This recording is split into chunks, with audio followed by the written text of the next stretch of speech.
जय श्री कृष्ण। शनिवार का व्रत शनिदेव को प्रसन्न करने हेतु किया जाता है।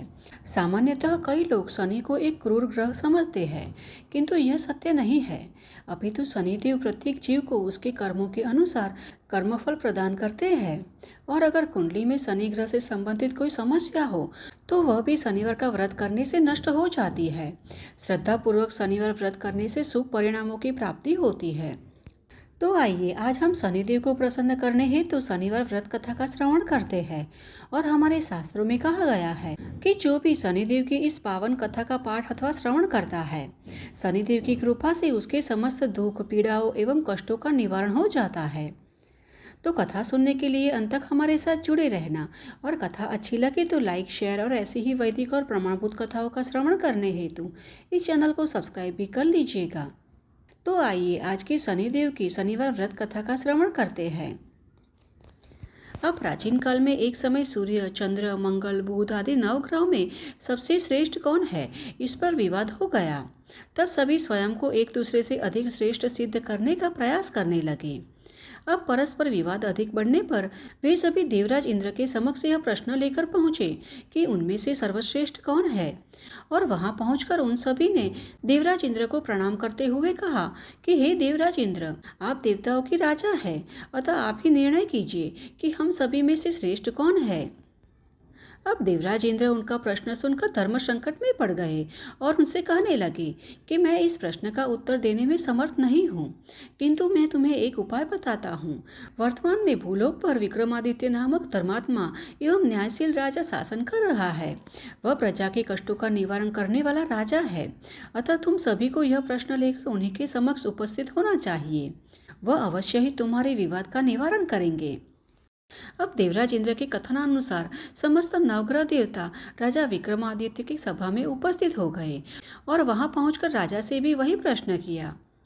अब राजा भी उनके प्रश्न से दुविधा में पड़ गए कि किसे श्रेष्ठ घोषित करें और किसे नहीं। यदि किसी एक को श्रेष्ठ बताया तो अन्य कुपित हो जाएंगे। इस प्रकार सोचते हुए उसी समय उन्हें उस विवाद के निवारण का एक उपाय सूझा, और उन्होंने स्वर्ण, रजत, कांस्य, पीतल, सीसा, रांगा, जस्ता, अभ्रक तथा लोहे आदि 9 धातुओं के 9 विभिन्न प्रकार के आसन निर्मित करवाए, और सभी आसनों को क्रमशः सर्वप्रथम स्वर्ण तथा सबसे अंत में लोहे का आसन स्थापित किया। तदुपरांत राजा ने उन नवग्रहों से कहा कि कृपया आप सभी अपना अपना आसन ग्रहण करें। जिसका आसन सर्वप्रथम होगा वह श्रेष्ठ, तथा जिसका अंत में है वह लघु होगा। अब लोहे का सिंहासन उस पंक्ति में अंतिम रखा गया था। अतः शनिदेव ने यह विचार कर लिया कि राजा ने उन्हें निम्न समझ लिया है। इसलिए राजा के इस कृत्य पर शनिदेव अत्यंत क्रोधित होकर बोले कि हे राजन, तू मेरी शक्ति एवं पराक्रम से परिचित नहीं है।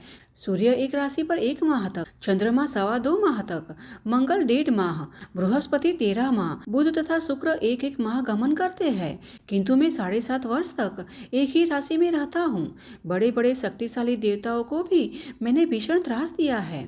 हे राजन, श्री रामचंद्र जी पर मेरी 7.5 आई तो उन्हें वनवास भोगना पड़ा, और जिस समय दशानन रावण पर 7.5 आरंभ हुई तो श्री रामचंद्र जी ने भ्राता श्री लक्ष्मण जी की सहायता से लंका पर आक्रमण कर दिया और उसके वंश का नाश हो गया। हे राजन, तुम इसी समय से सावधान रहना। तब राजा ने कहा कि जो भाग्य में होना होगा वही होगा।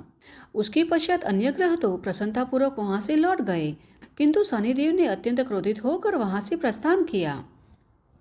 और कालांतर में कुछ समय व्यतीत होने पर जब राजा पर 7.5 की दशा आई तो शनिदेव अश्व व्यापारी का वेश बनाकर राजा की राजधानी में पधारे। उनके पास अनेक सुंदर अश्व थे, और जब राजा को यह सूचना प्राप्त हुई कि कोई व्यापारी अति उत्तम क्षमता वाले अश्व को लेकर उसके राज्य में पधारे हैं, तो उसने अपने अश्वपालों को उससे श्रेष्ठ अश्व खरीदने की आज्ञा दी। और जब अश्वपालों को अत्यंत श्रेष्ठ अश्व इतनी कम कीमत में प्राप्त हुए तो उसे अत्यंत आश्चर्य हुआ, और उसने यह सूचना राजा को दी, और उत्साहवश राजा स्वयं ही वहां उपस्थित हो गए। अब राजा ने उन अश्वों में से एक अश्व का चयन किया तथा उसकी सवारी करने हेतु उस पर चढ़ने का प्रयास करने लगा, और राजा के आरूढ़ होते ही अश्व अपनी संपूर्ण शक्ति से भागने लगा तथा राजा को उसकी राजधानी से बहुत दूर स्थित एक सघन वन में छोड़ दिया और वहां से अंतर्ध्यान हो गया। अब राजा निराश्रित होकर वन में इस दिशा से उस दिशा में भटकने लगा, किंतु उसे कोई मार्ग नहीं दिखाई दे रहा था। और इस प्रकार भटकते हुए बहुत समय व्यतीत होने के पश्चात उसे मार्ग में एक ग्वाला दिखाई दिया और तृषा से व्याकुल उस राजा को देखकर ग्वाले ने उसे जल पिलाया और राजा ने प्रसन्न होकर अपनी मुद्रिका उस ग्वाले को प्रदान की तथा समय भी किसी नगर की खोज में प्रस्थान करने आगे बढ़ने लगा और चलते चलते एक नगर में पहुंचकर वह एक सेठ की दुकान पर जा पहुंचा। वहां राजा ने उस सेठ को स्वयं का परिचय उज्जैन के निवासी के रूप में दिया तथा अपना विका नाम बताया। अब सेठ ने उसे कोई सज्जन मानकर जल आदि पान करवाया और संयोगवश उसी दिन सेठ का व्यापार अत्यधिक हुआ, जिसके कारण वह राजा को एक भाग्यशाली पुरुष मानकर भोजन करवाने के लिए अपने साथ अपने घर पर ले गया। वहां राजा ने एक आश्चर्यजनक घटना देखी। उसने देखा कि सामने खूंटी पर एक हार टंगा हुआ है तथा वह खूंटी उस हार को निकल रही है। अब भोजन के पश्चात कक्ष में आने पर जब सेठ को हार उसके स्थान पर नहीं दिखाई दिया तो उसको यही प्रतीत हुआ कि विका ने ही उस हार को चुरा लिया है, क्योंकि इसके अतिरिक्त कक्ष में कोई अन्य नहीं था। किंतु वहां उपस्थित जनों द्वारा हार के विषय में पूछने पर विका ने स्वयं को निर्दोष बताते हुए हार की चोरी के आरोप को अस्वीकार कर दिया। तदुपरांत कुछ अन्य लोग भी वहां उपस्थित हो गए तथा विका को पकड़कर सैनिकों के समीप पहुंचे और सैनिकों ने विका को राजा की सभा में प्रस्तुत करते हुए कहा कि महाराज, सत्य कहूं तो मुझे यह व्यक्ति चोर नहीं अपितु एक सत्पुरुष प्रतीत होता है, किंतु हार के लुप्त होने के समय उस कक्ष में इसके अतिरिक्त अन्य कोई नहीं था। अतः इससे यही सिद्ध होता है कि अवश्य ही इसने ही हार की चोरी की है। अब यह सुनकर राजा ने दंड का आदेश देते हुए कहा कि इस अपराधी के हाथ पैर काटकर नवचर किया जाए। अब राजा की आज्ञा होते ही तत्काल विका के हाथ पैर काट दिए गए।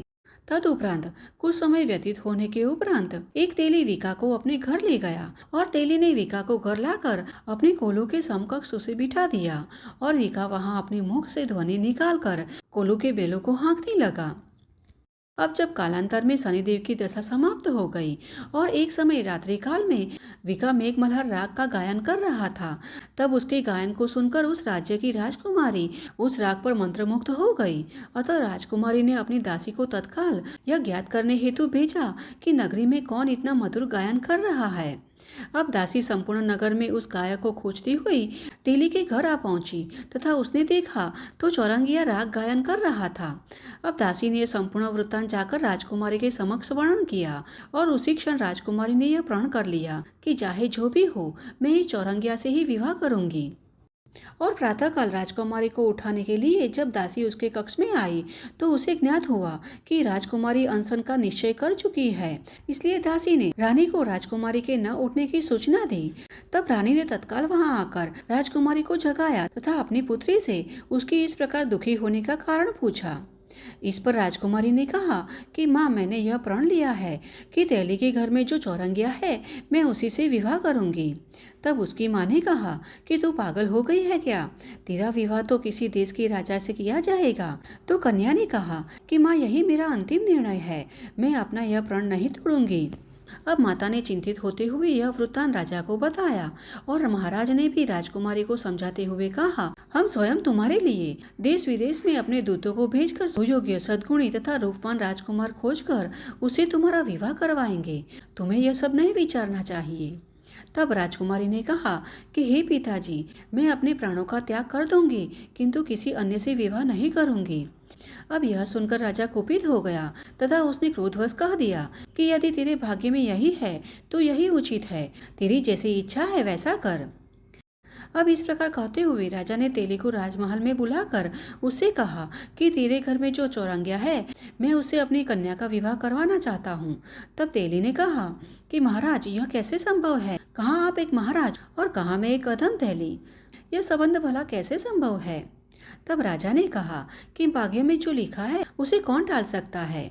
तुम अपने घर पहुंचकर विवाह की तैयारियां करो। अब राजा ने भी तत्काल ही विवाह की सारी तैयारियां कर अपनी कन्या का विवाह उस चौरंगिया से करवा दिया जो वास्तव में राजा विक्रमादित्य थे।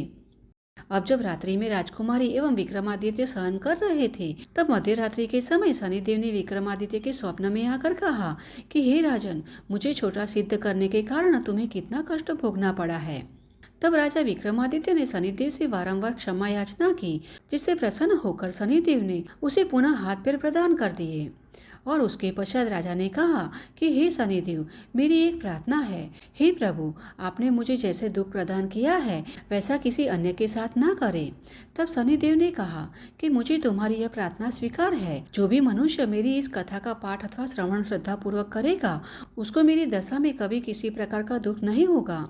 जो दिन प्रतिदिन मेरा ध्यान करेगा तथा चींटियों को आटा डालेगा, उसकी समस्त इच्छाओं की पूर्ति होगी। इतना कहकर शनिदेव अंतर्ध्यान हो गए और राजकुमारी ने जब निद्रा से उठकर राजा विक्रमादित्य के हाथ पैर पुनः देखे तो वह अत्यंत आश्चर्यचकित हुई। तब राजा ने पत्नी को संपूर्ण वृत्तांत का वर्णन करते हुए कहा कि मैं उज्जैन नगरी का राजा विक्रमादित्य हूँ। यह सुनकर राजकुमारी को अत्यंत प्रसन्नता हुई और प्रातःकाल राजकुमारी की सखियों द्वारा पूछने पर उसने अपने पति का संपूर्ण वृत्तांत सखियों के समक्ष वर्णन कर दिया। और सखियों ने भी कहा कि ईश्वर ने आपकी इच्छा पूर्ण कर दी है। और जब उस सेठ को इस विषय में ज्ञात हुआ तो वह राजा के चरणों में गिरकर उनसे क्षमा याचना करते हुए कहने लगा कि मैंने भूलवश आप पर चोरी का मिथ्या आरोप लगाया है। आप मुझे जो भी दंड देना चाहते हैं वह मुझे स्वीकार है। तब राजा ने कहा कि शनिदेव मुझ पे कोपायमान थे, इसीलिए मुझे यह दुख एवं कष्ट भोगना पड़ा है। इसमें तुम्हारा कोई दोष नहीं है। अब सेठ ने कहा कि मुझे तभी शांति प्राप्त होगी जब आप मेरे घर पधारेंगे और प्रेम पूर्वक भोजन ग्रहण करेंगे। तब राजा ने कहा कि आपको जैसा उचित प्रतीत होता है वैसा करें। उस समय सेठ ने अपने घर जाकर अनेक प्रकार के सुंदर व्यंजन बनाए तथा विक्रमादित्य को भोजन प्रदान किया।